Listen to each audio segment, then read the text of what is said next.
কোনো প্রকার সংস্কার হবে না, করতে দিবে না। এটা ডক্টর মোহাম্মদ ইউনূসরা বুঝতে পারছেন না। কোনো সংস্কার করতে দিবে না, যা ছিল তেমনই থাকবে সব কিছু, কোনো কিছুর বিচারও হবে না। কারণ প্রধান উপদেষ্টার কিন্তু কোনো ক্ষমতা নাই এই সেনাপ্রধানকে চাকরিচ্যুত করা বা চাকরি থেকে সরানো, অন্য কাউকে বসানো কোনো ক্ষমতা নাই। তাহলে কি সেনাবাহিনী সরাসরি ক্ষমতায় আসতে যাচ্ছে? যদিও তিনি যতবারই উচ্চারণ করুন না কেন সেনাবাহিনী রাজনীতি থেকে দূরে থাকতে চান, বা এমন কোনো প্লট কি আসলে নির্মাণ হতে যাচ্ছে, অথবা যেসবের কারণে সেনাবাহিনী বাধ্য হতে পারে সরাসরি ক্ষমতায় হস্তক্ষেপের জন্য। নির্বাচনের সময়সীমা নিয়ে সরকার ও সেনাপ্রধানের বক্তব্যে মত বিরোধের বহিঃপ্রকাশ ঘটল কিনা এমন প্রশ্নের জবাবে শফিকুল আলম বলেন, প্রধান উপদেষ্টার সঙ্গে সেনাপ্রধানের সাক্ষাৎ গুরুত্বপূর্ণ সাক্ষাৎ। নিঃসন্দেহে সেনাবাহিনী সরকারকে সাহায্য করবে তাতে মনে হয় যে এটা একটা স্বাধীন সত্তা আছে, এটা নিয়ে কনফিউশন আছে। আবার এটার মাধ্যমে তিনি সরকারের বিরুদ্ধে সেনাবাহিনী যেতে পারে, বিশেষ করে ডক্টর ইউনূস যখন দেশের বাইরে আছেন তখন একটা সমস্যা তৈরি হতে পারে। এই দুইজনের মধ্যে কোনো রকম মতদ্বৈততা, মতভিন্নতা বা মতবিরোধ আছে কিনা। দর্শক, বাংলাদেশের অন্তর্বর্তীকালীন সরকারের প্রধান ডক্টর মোহাম্মদ ইউনূসের সাথে এবার বিরোধে জড়িয়ে গেলেন বাংলাদেশের সেনাবাহিনীর প্রধান ওয়াকারুজ্জামান। তো প্রিয় দর্শক, এই মুহূর্তে এসে বাংলাদেশ সরকারের উপদেষ্টা ডক্টর মোহাম্মদ ইউনূস এবং সেনাপ্রধানের যে বিরোধ চলছে সেটা নিয়ে ভবিষ্যতে কি হতে পারে তা আজকের এই নিউজটি দেখলেই বুঝতে পারবেন। তো দর্শক, সেনাপ্রধান কি কোনোভাবে চাইছে কোনো একটা বিশৃঙ্খলা তৈরি করে বাংলাদেশের দায়িত্ব তার নিজের হাতে নিতে বা মার্শাল ল জারি করতে, যেটা সাবেক প্রধানমন্ত্রী শেখ হাসিনা জেনারেল ওয়াকারুজ্জামানকে বলেছিল? দর্শক, তিনি কি কোনোভাবে শেখ হাসিনার প্ল্যান সাকসেসফুল করতে চলেছে? দর্শক মণ্ডলী, সেই বিষয়টিও আজকের এই নিউজটির মাধ্যমে জানতে চলেছেন। তো প্রিয় দর্শক, এরই সাথে সাথে ভিডিও শুরুতেই যে অংশবিশেষগুলো দেখানো হয়েছে তার বিস্তারিত আলোচনা একটু পরেই দেখবেন। দর্শক মণ্ডলী, আমি আর এই বিষয় নিয়ে বেশি কথা বলবো না, চলুন দেখে আসবো আজকে সেই কাঙ্ক্ষিত ভিডিওগুলো। তার আগে বলবো, যারা এখনও চ্যানেলটি সাবস্ক্রাইব করেননি অবশ্যই চ্যানেলটি সাবস্ক্রাইব করে পাশে থাকা বেল আইকনটি ক্লিক করে দিন। আর যারা ইতিমধ্যেই চ্যানেলটি সাবস্ক্রাইব করে রেখেছেন তাদেরকে অসংখ্য ধন্যবাদ। তো চলুন দর্শক, ভিডিওটিতে একটি লাইক দিয়ে আমরা ধারাবাহিকভাবে সবগুলো ভিডিওর আলোচনা দেখে আসি।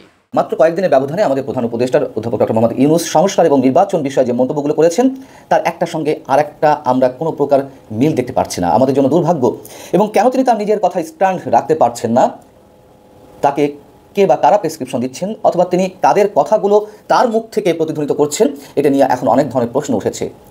বর্তমান সরকারকে তো দেশের আপামর জনসাধারণ সমর্থন করেছে, এবং সংস্কারের বিষয়েও দেশের মানুষের একটি আকাঙ্ক্ষা রয়েছে যে বর্তমান সরকারের সময়ে বিভিন্ন প্রাতিষ্ঠানিক সংস্কারের কাজগুলো অন্তত অনেকটা এগিয়ে যাক। তার জন্য যে যৌক্তিক সময় দেওয়া প্রয়োজন সেই সময় মানুষ দেবে। কিন্তু মাত্র কয়েকদিনের ব্যবধানে গত 22শে সেপ্টেম্বর তিনি যুক্তরাষ্ট্রে গেলেন, এবং 1 অক্টোবর পর্যন্ত আন্তর্জাতিক বিভিন্ন গণমাধ্যমে তার যে বক্তব্যগুলো নির্বাচন এবং সংস্কারের বিষয়ে, তা এক এক সময় এক এক ধরনের মন্তব্যগুলো আমার কাছে মনে হচ্ছে। এবং এই বক্তব্যগুলো তখনই এসেছে যখন সেনাপ্রধান গত কয়েকদিন আগে আন্তর্জাতিক বার্তা সংস্থা রয়টার্সকে দেওয়া সাক্ষাৎকারে তিনি মন্তব্য করলেন যে নির্বাচন যাতে আগামী 18 মাসের মধ্যে হতে পারে সেজন্য গুরুত্বপূর্ণ সংস্কার সম্পন্ন করতে হবে। এবং তিনি একথাও বলেছিলেন যে পরিস্থিতি যাই হোক না কেন তিনি মোহাম্মদ ইউনূসের নেতৃত্বাধীন অন্তর্বর্তী সরকারের সঙ্গে আছেন। নির্ভেজাল মন্তব্য সেনাপ্রধান করেছিলেন। এখন প্রশ্ন উঠেছিল তখন যে সেনাপ্রধান কি সরকারের সঙ্গে বা সরকার প্রধানের সঙ্গে আলোচনা করে এ ধরনের মন্তব্য করেছেন? তখনই আমরা বলেছিলাম যে তার এই মন্তব্যটি ব্যক্তিগত হতে পারে, অথবা সরকারের কাছ থেকে একটা ইঙ্গিত পেয়ে তিনি এই ধরনের মন্তব্য করতে পারেন। সেই বিষয়টি পরবর্তীতে এসে আমাদের প্রধান উপদেষ্টার প্রেস সচিব শফিকুল আলম গত রোববার সংবাদ সম্মেলনে তিনি স্পষ্ট করে বলার চেষ্টা করেন যে এটি তার ব্যক্তিগত মতামত হতে পারে। এখানেও আমরা সৌজন্যতা একটি বিষয় আমরা দেখে পেতে পারি, এবং সেটি আমরা অনেকে গ্রহণ করেছিলাম। যা এটা হতেই পারে, যেহেতু সেনাবাহিনী এখন সরকারের একটি গুরুত্বপূর্ণ পার্ট, তারা ম্যাজিস্ট্রেসি ক্ষমতা পেয়েছে, দেশের আইন শৃঙ্খলা রক্ষার কাজে একটা বড় ভূমিকা পালন করছেন, আর সরকার গঠন ইত্যাদি নানান বিষয় তো আমরা জানি সেনাবাহিনীর যে গুরুত্বপূর্ণ ভূমিকা। কিন্তু আমরা বড় বিস্ময়ের সঙ্গে লক্ষ্য করলাম সেনাপ্রধানের এই বক্তব্যকে আমাদের প্রধান উপদেষ্টা যেভাবে, এটা ঠিক কাউন্টার বলবো না, তার প্রতি উত্তরে যেটি বললেন ভয়েস অব আমেরিকার সঙ্গে সাক্ষাৎকারে, সেটিতে আমরা আহত হয়েছি। এবং অল্প মাত্র কয়েকদিনের ব্যবধানে এক এক সময় এক এক কথা আমাদেরকে অবশ্যই আশাহত করছে, আমরা এটুকু বলতেই পারি। কেন এমনটি হচ্ছে, কেন এমনটি হবে? অনেকে বলছেন যে যায় লঙ্কায় সে হয় রাবণ। আমরা এখনই তেমনটা ভাবতে চাই না। অনেকে বলেন যে অধ্যাপক ডক্টর মোহাম্মদ ইউনূস সহজ সরল মানুষ, তিনি তো আসলে রাজনীতি করেন না, ঘুরিয়ে পেঁচিয়ে কথা বলতে পারেন না। যদি তাই হয় তাহলে তো একটা জায়গাতেই স্ট্যান্ড করে থাকবেন। তিনি যুক্তরাষ্ট্রে যাওয়ার পর নিউ ইয়র্ক টাইমসের সঙ্গে সাক্ষাৎকারে বললেন সংস্কারের জন্য যতদিন প্রয়োজন সেটা করে, এবং রাজনৈতিক দলগুলোর সঙ্গে আলোচনার পরে ভোটার তালিকা হালনাগাদের মধ্য দিয়ে নির্বাচন অনুষ্ঠিত হবে। তিনি পরবর্তীতে এসে রয়টার্সের সঙ্গে সাক্ষাৎকারে বললেন, আগে বললেন রাজনৈতিক দল, পরবর্তীতে বললেন জনগণ যখন মনে করবে নির্বাচন দেওয়া উচিত তখনই নির্বাচন সরকার দিবে, এবং এই সরকারের বিন্দুমাত্র কোনো ইচ্ছে নেই দীর্ঘমেয়াদে ক্ষমতায় থাকার। আমরা সে বক্তব্যটিও গ্রহণ করলাম। কিন্তু ভয়েস অব আমেরিকার সঙ্গে যে বক্তব্যটি তিনি দিলেন তার ছোট্ট একটি অংশ যদি আপনাদের সামনে তুলে ধরি, আপনারা নিশ্চয়ই অনেকে জেনেছেন এর মধ্যে, তারপরেও বলি। তিনি ভয়েস অব আমেরিকার যে প্রশ্নটি ছিল যে অন্তর্বর্তী সরকারের মেয়াদ সম্পর্কে আমরা আপনার সরকারের কাছ থেকে এখনো পর্যন্ত পরিষ্কারভাবে কিছু শুনিনি। আপনি জাতির উদ্দেশ্যে 2টি ভাষণ দিয়েছেন, কিন্তু সেখানেও এই বিষয়ে কিছু জানতে পারিনি। সেনাপ্রধান জেনারেল ওয়াকারুজ্জামান বলেছেন যে আগামী 18 মাসের মধ্যে নির্বাচন হতে পারে। তাহলে কি ধরে নেব যে আপনার অন্তর্বর্তী সরকারের মেয়াদ হচ্ছে আগামী 18 মাস পর্যন্ত? এই প্রশ্নের উত্তরে অধ্যাপক ইউনূস যেটি বললেন, আপনি ইচ্ছে করলে সেটা ধরে নিতে পারেন, কিন্তু সরকারের মতামত সেটি নয়। সরকার তো কোনো মত দেয়নি এ পর্যন্ত। কাজেই সরকার কখন মেয়াদ ঠিক করবে সেটা সরকারকেই বলতে হবে। সরকার না বলা পর্যন্ত সেটা মেয়াদ হচ্ছে না। আমরা সত্যিই বিস্মিত হয়েছি। রাজনৈতিক দলগুলোর সঙ্গে আলাপ আলোচনা করার মাধ্যমে নির্বাচনের তারিখ ঘোষণা করা হবে, মেনে নেওয়া যায়। জনগণের ইচ্ছা অনুযায়ী সরকার নির্বাচন দেবে, এটিও মেনে নেওয়া যায়, যদিও সেটি হাইপোথেটিক্যাল। জনগণ বলতে কাদের আমরা বুঝবো, জনগণের মতামতটা কীভাবে গ্রহণ করা হবে, অনেক প্রশ্ন আসতে পারে, তারপর আমরা ধরে নিতাম। কিন্তু এই যে বললেন যে সরকার যে মতামত দেবে সেটিতেই বোঝা যাবে যে নির্বাচন কখন হবে, এই বক্তব্য আমরা একেবারেই মানতে পারছি না, একেবারেই না। ভয়েস অব আমেরিকা থেকে প্রশ্ন করা হয়েছে যে সরকার বলতে তো আপনাদেরই বোঝায়, তখন তিনি বলছেন হ্যাঁ আমাদেরই বলতে হবে, আমাদের মুখ থেকে যখন শুনবেন সেটাই হবে তারিখ। ভয়েস অব আমেরিকার আবার প্রশ্ন, তাহলে উপদেষ্টা পরিষদ এখনো পর্যন্ত এই বিষয়ে কোনো সিদ্ধান্ত নেয়নি? তিনি বলছেন যে আমরা আলোচনা করেছি কিন্তু কোনো সিদ্ধান্ত হয়নি।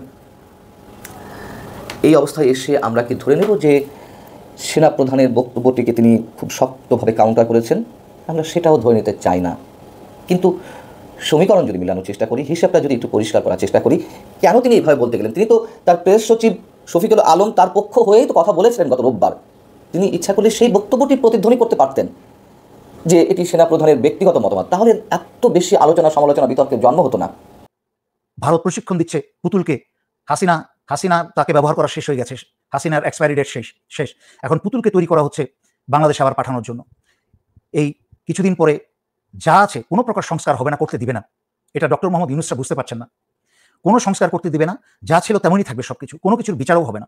এই যে আপনারা তো দেখেছেন যে 2 দিন পরে নাটক করে আওয়ামী মন্ত্রী মিনিস্টার যাদেরকে জেলে নেওয়া হচ্ছে তারা এখন মহাফুর্তিতে আছে। এই উপদেষ্টা সরকারের তত্ত্বাবধানেই কোনো পরিবর্তন ছাড়াই একটা নির্বাচন হবে এবং সেই নির্বাচনে বিএনপিকে আসতে দেওয়া হবে। এটার পরিকল্পনা কি হচ্ছে? ভারতের পরিকল্পনাটা সোজা বলে দিই। এই যে একটু আগে বললাম লেফটেন্যান্ট জেনারেল আকবরের সাথে রাজেশ কুমার অগ্নিহোত্রীর মিটিং, এরকম লাগাতার মিটিং চলছে। এই মিটিংয়ের যেসব আদেশ নির্দেশ, ভারতের আদেশ নির্দেশ এই 13 লং কোর্সের মাধ্যমেই কিন্তু উপদেষ্টার কাছে এবং চুপুর কাছে চলে যাচ্ছে। কারণ প্রধান উপদেষ্টার কিন্তু কোনো ক্ষমতা নাই এই সেনাপ্রধানকে চাকরিচ্যুত করা বা চাকরি থেকে সরানো, অন্য কাউকে বসানো কোনো ক্ষমতা নাই তার। সমস্ত ক্ষমতা কিন্তু চুপুর হাতে, সেই জন্য চুপুকে সরানো হয়নি। এবং স্বৈরাচারী শেখ হাসিনার এবং ভারতের প্রতি লয়াল যারা এবং দেশদ্রোহী তারা সবাই কিন্তু ইউনিফর্মে আছে। তাই তারা যেটা করছে, তাদের প্ল্যান, বিএনপিকে ইতিমধ্যে চাঁদাবাজি এবং অন্যান্য অপকর্ম যারা নেমেছে তারা এই তথাকথিত উপদেষ্টা সরকার কিন্তু বিএনপিকে করতে দিচ্ছে, বাধা দিচ্ছে না। এই করে ইতিমধ্যে কিন্তু বিএনপিকে পচাতে শুরু করেছে জনগণের কাছে। তারপরে তারা যে বিভিন্ন ডায়লগ দিচ্ছে, 18 মাস পরে, একটা বছর খানিক 18 মাস পরে একটা নির্বাচন দিবে, দিয়ে বিএনপি ক্ষমতায় আসবে। তারপরে তাদের আসল ছক অনুসারে, ভারতের ছক অনুসারে আওয়ামী লীগ এবং ভারত মিলে সবাই হাসিনার সকল রেখে যাওয়া যন্ত্র মিলে বিএনপিকে 6 মাস থেকে 1 বছরের মাঝে এমন পচাবে যে 2 বছর 2.5 বছরের মাথায় বাংলাদেশের জনগণ এই স্বৈরাচারী শেখ হাসিনার এবং ভারতের 15 বছরের অন্যায় অত্যাচার সব ভুলে গিয়ে বিএনপিকে ঘৃণা করতে শুরু করবে। সেই সুযোগে এই সময়টাকে কাজে লাগিয়ে পুতুলকে প্রশিক্ষণ দিয়ে বাংলাদেশে প্রবেশ করাবে। তারপরে এই যে ছাত্রনেতা নাহিদ আসিফ মন্ত্রী বনে গেছে, তারা 4টা-5টা দপ্তর নিয়ে, এদেরকে কিন্তু মেজর বজলুল হুদাদের মতো ফাঁসি দিবে। আর ডক্টর ইউনূসরা কিন্তু ওনার 30 নিয়ে আবার পশ্চিমাদের কাছে চলে যাবেন। ওনার মাথা ব্যথা নেই, ওনার গ্রামীণ ব্যাংক আছে, গ্রামীণ ফোন আছে, ওনার সব জায়গায় স্থান আছে সব দেশে। আর বাকি উপদেষ্টা আসিফ নজরুল, তারপরে এই তৌহিদ হোসেন, ওনারা তো ভারতের প্ল্যান বি হিসেবে কাজ করছেন, ধরি মাছ না ছুঁই পানি।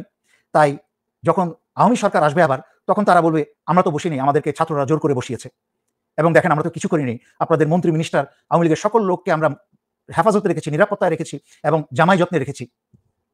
তাই আপনারা বুঝতে পারছেন না দেশ কোন ধ্বংসের দিকে যাচ্ছে। আবার কথা না বাড়িয়ে আশা করি এই ছাত্ররা তাদের আরামপ্রিয়তা ভুলে গিয়ে, এই যে এসি চেয়ারের এবং ক্ষমতার আরাম পেয়ে গেছে, এগুলা ভুলে গিয়ে তারা যেন সত্যিকার অর্থে আবার বিপ্লবকে জাগিয়ে তোলে। তারা যেন আন্দোলনের মাধ্যমে এই চুপ্পুকে পদত্যাগ করতে বাধ্য করে। আর নয়তো আমার গত 4.5 বছর ধরে যতগুলো কথা বলেছি সব যেমন সঠিক হয়েছে, সত্যি হয়েছে, এই কথাগুলোও কিন্তু একদিন সত্যি হবে, আফসোস করতে হবে তখন। এবং এই ছাত্ররা তাদের বাংলাদেশে কোনো স্থায়ী হবে না যদি তারা বেঁচে পালাতে পারে, তাদের পালাতেই হবে। তখন সারা বাংলাদেশের ছাত্রদের ধিক্কার এবং থুতুতে তারা নিকৃষ্ট মানুষ হিসেবে পরিচিত হবে, যে এতগুলা জীবনের বিনিময়ে যে বিপ্লব এবং স্বাধীনতা এলো, এই স্বাধীনতাটাকে তারা এইভাবে ছেড়ে দিল। তাই এখনো সময় আছে, সচেতন হন সবাই এবং বিপ্লবকে রক্ষা করুন। ধন্যবাদ। দর্শক, আমি আশা করছি আজকের নিউজটি আপনি খুবই মনোযোগ দিয়ে দেখেছেন। সেই সাথে দর্শক, এই ভিডিওগুলো সম্পর্কিত যদি কোনো তথ্য বা মতামত থাকে তাহলে তো অবশ্যই কমেন্ট করে জানিয়ে দিন। এতক্ষণ সাথে থাকার জন্য ধন্যবাদ। নিউজটি শেষ করছি এখানেই, ফিরছে আগামী ভিডিওতে নতুন কোনো টপিক নিয়ে। আল্লাহ হাফেজ।